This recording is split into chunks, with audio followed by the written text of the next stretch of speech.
15 février 2025, peuple d'Afrique, recevez nos salutations comme d'habitude.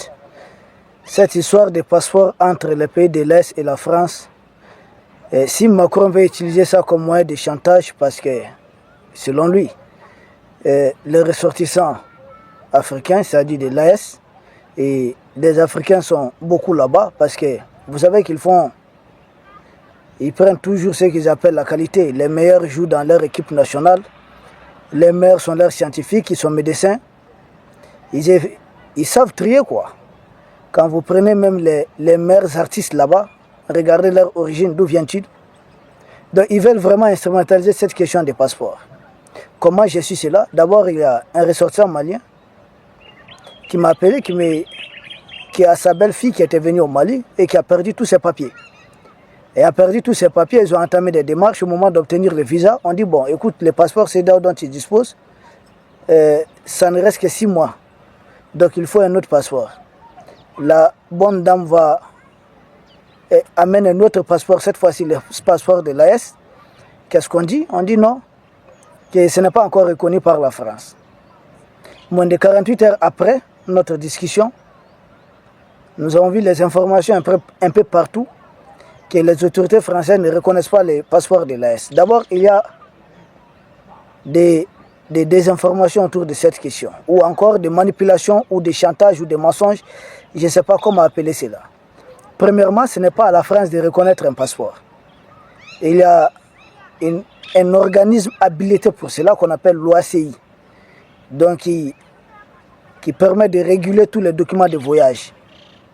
Et cet organisme a bien validé les passeports de l'AIS. Ça, c'est le premier point. Les chancelleries, c'est-à-dire les ambassades qui sont ici au Mali, sont bel et bien informées de cette histoire de passeports. En deuxième position, pourquoi nous disons c'est juste de la manipulation derrière? Et les passeports de CEDEAO et les passeports les passeports AS, c'est le même contenu. Rien n'a changé, au contraire, nous avons même amélioré la qualité. Ce qui change, c'est seulement des écritures au niveau de la couverture. Là où c'est écrit CEDEAO, dorénavant, c'est Confédération des États du Sahel. Là où il y avait le logo de CEDEAO, il y a le logo de l'AS, le logo du pays en question. Donc ce n'est pas... au niveau du contenu, c'est la même chose. Donc en quoi la France va dire on reconnaît ou on ne reconnaît pas? Troisièmement, de tous les citoyens de l'AS à la solde d'Emmanuel Macron voyageront avec leur passeport AS sans problème. Donc il s'agit pour eux dorénavant de monnayer sans doute les droits d'entrée. Certains me disent que non. J'ai vu certains Africains à la solde d'Emmanuel Macron qui ne comprennent rien, qui sont nostalgiques. Je n'ai jamais vu quelqu'un, un larbin, aimer à tel point son maître. Et ils se sentent bien quand ils sont dominés. Ils me disent, non, la France a le droit de vérifier les passeports. Je dis, c'est faux. La France vérifie les visas. La France vérifie sa carte de séjour. C'est-à-dire droit d'établissement en territoire français, droit de travail ou autre, les documents. Mais en ce qui concerne les passeports, ça c'est l'OACI. Ce n'est pas à eux de vérifier la fiabilité d'un passeport, tout comme nous, on n'a pas à vérifier la fiabilité de leur passeport. Donc, du début de ces problèmes jusqu'à maintenant, c'est de l'instrumentalisation derrière. Une façon de chanter les pays de l'Est. Ils vont dire, mais ils ont beaucoup de ressortissants là-bas. Ils n'auront d'autre choix, soit de laisser abandonner leurs ressortissants, soit de discuter en ce moment en position de faiblesse, Air France et autres. J'ai dit non, détrompez-vous. Nous avons d'autres moyens de contrecarrer aussi. Nous ressortissons contre les multinationales. Ce n'est pas compliqué. Si nous avons plus de ressortissants là-bas, mais nous n'avons aucune multinationale là-bas, là on est d'accord. Et pourquoi on a des ressortissants là-bas? C'est parce qu'ils avaient appauvri ici. S'ils ne tenaient qu'à moi, chacun doit essayer, nous allons commencer à nous battre pour que chacun travaille ici.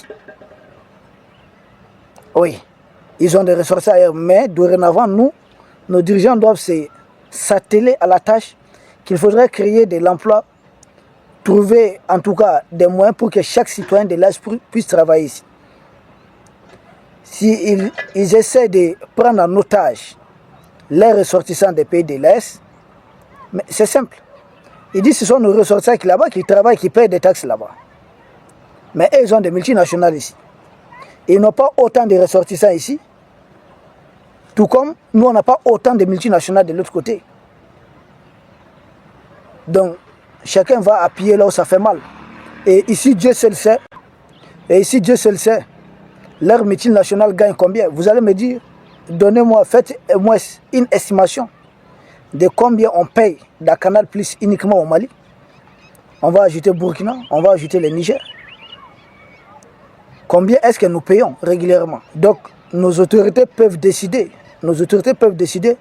de taxer leurs multinationales, leurs entreprises qui opèrent ici. Si c'est ce qu'ils ont fait, mais nous aussi, nous avons nos moyens de réponse. Surtout l'AS, c'est la réciprocité qui a établi. Ça, il ne faut pas oublier ça. Ils ont combien de multinationales ici qu'on peut taxer pour compenser et prendre en charge tout ce dont ils vont essayer de créer des problèmes pour ces histoires de papier. Et les taxes, c'est-à-dire les surplus des taxes qu'on va imposer, on va juste prendre ça et créer des petites entreprises pour ceux qui ne verront pas leur passeport reconnu ou doit accepter de l'autre côté. Comment compenser cela?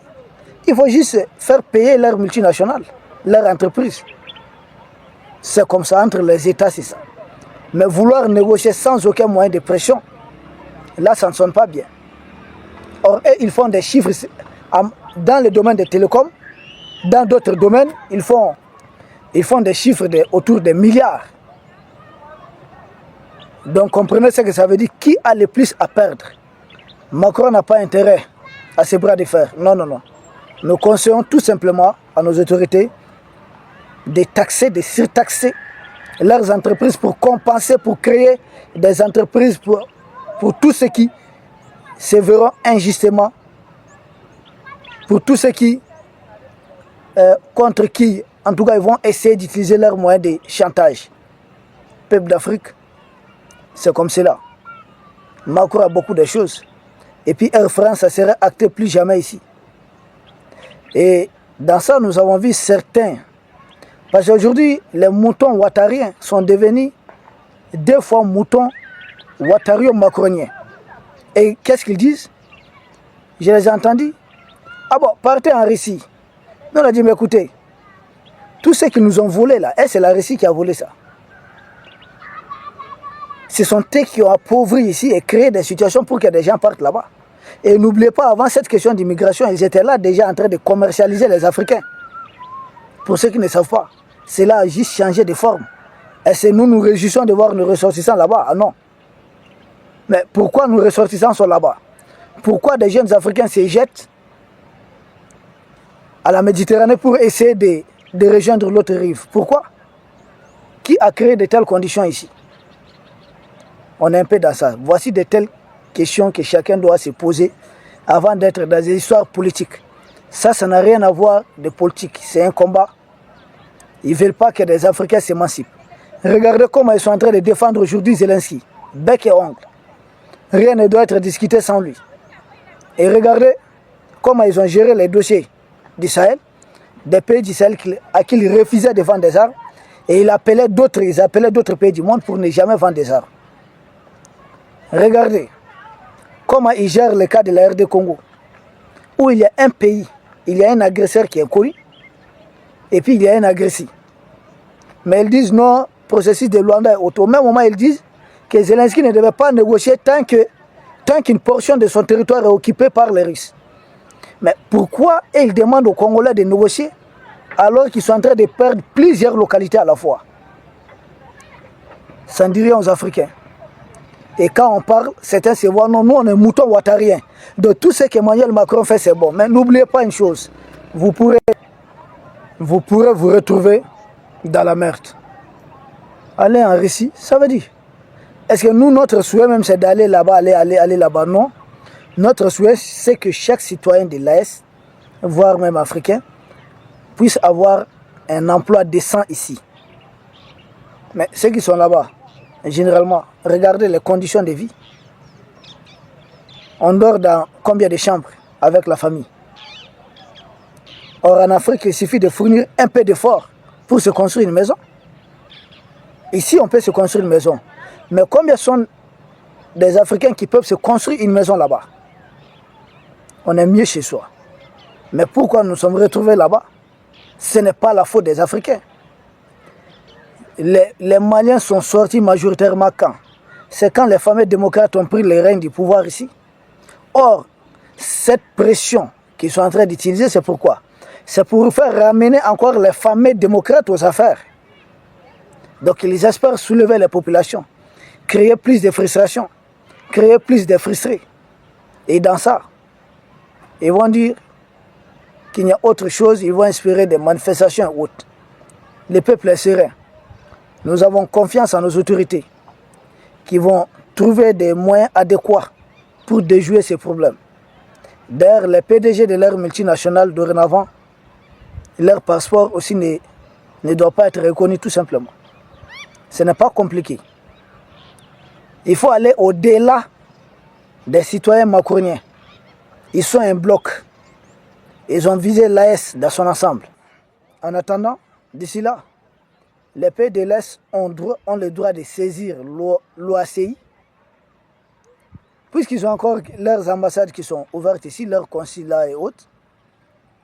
Il faudrait les saisir pour qu'ils s'expliquent. S'ils s'entêtent, chacun doit former toutes les ambassades, tous les consulats de part et d'autre. Nous n'allons rien négocier en position de faiblesse. Et pour le moment, il n'y a pas grand-chose à négocier. Ils sont en train de violer les textes internationaux. S'ils le font et que personne ne dit rien.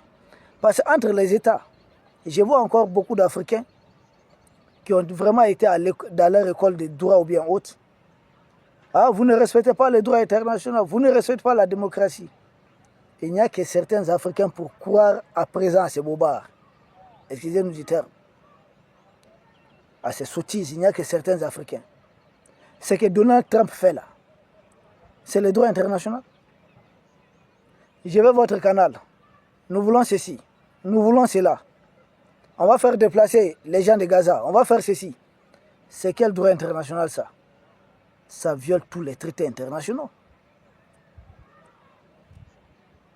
Ce que Joe Biden avait fait, vouloir pousser Zelensky à se battre jusqu'au dernier Ukrainien, c'est du droit ça? C'est de la démocratie? Zelensky qu'on maintient sans élection. Et on crie ici, on dit faites élection. Et c'est une question de démocratie. Jusqu'à quand certains Africains vont fin ne pas comprendre. On nous sert des arguments bidons. Vous avez fait coup d'État. J'ai dit depuis quand le coup d'État est un problème pour l'Occident? L'Occident seul a fait faire combien de coups d'État en Afrique? Et je ne parle pas, je ne cite pas les assassinats politiques. Je ne parle pas de combien de politiciens ou des leaders influents africains ont été assassinés. Je parle simplement des coups d'État. Combien sont des hommes qui ont fait des coups d'État et qui sont très bien en place en Afrique et qui collaborent très bien avec les mêmes qui accusent les pays de l'Est de coups d'État? C'est juste des questions d'intérêt. Aidez-moi, hein. Denis Sassou Nguesso, comment il est arrivé au pouvoir? Excusez-nous. Il y a eu combien de morts? Denis Sassou Nguesso. Vous avez les chiffres déjà dans les commentaires. Plus de 400 000 morts. Il a renversé qui? Pascal Lissouba. Lissouba a-t-il été élu, oui ou non? Oui, il a été élu. Alors, les mêmes font-ils affaire avec Denis Sassou Nguesso, oui ou non? Oui, ils font affaire. Paul Kagame, avec qui ils ont de très bonnes relations. Comment est-il arrivé au pouvoir? Paul Kagame, qu'est-ce qu'il a fait? Une rébellion pendant plus de 4 ans. Ça, c'est seulement au Rwanda. Avant le Rwanda, il a fait la rébellion en Ouganda. Ah, c'est un bon petit à Museveni. Il était mercenaire d'abord en Ouganda. Et ensuite, il est venu au Rwanda où il a fait 4 ans de rébellion avant d'accéder au pouvoir. C'est un chef rebelle. Mais lui, il est vu comme un grand démocrate. Celui qui dirige l'Égypte, Abdel Fattah al-Sisi, comment est-ce qu'il est arrivé au pouvoir? Il a renversé un président élu, Mohamed Morsi, qui était à son premier mandat. Mais ils font tous des bonnes affaires avec l'Égypte, ils courent même derrière l'Égypte. Est-ce la démocratie, c'est leur problème. C'est leur dernier souci.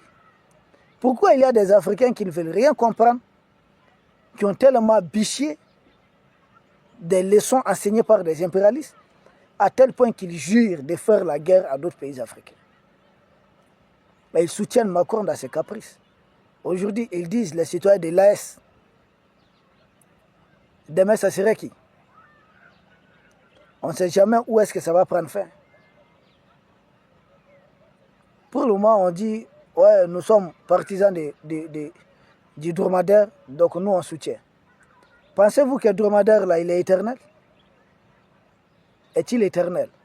Il n'y a aucun être humain sur Terre qui ne soit éternel. Chacun est appelé à partir un jour ou un autre. Le dromadaire, il est très vieux. S'il part, quel serait le sort de certains? Et s'il part, ça c'est de la bonne manière.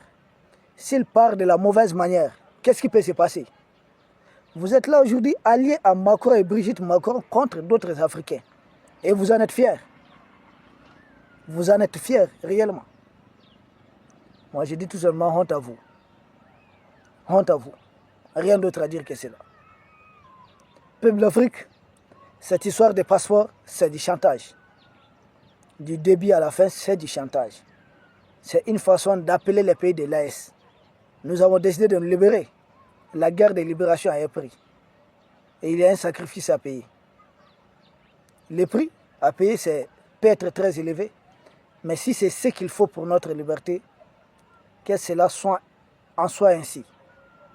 Peuple d'Afrique, nous vous remercions et nous avons des moyens de riposte et nous avons confiance en nos autorités qui vont très bien répondre à ces chantages. Merci.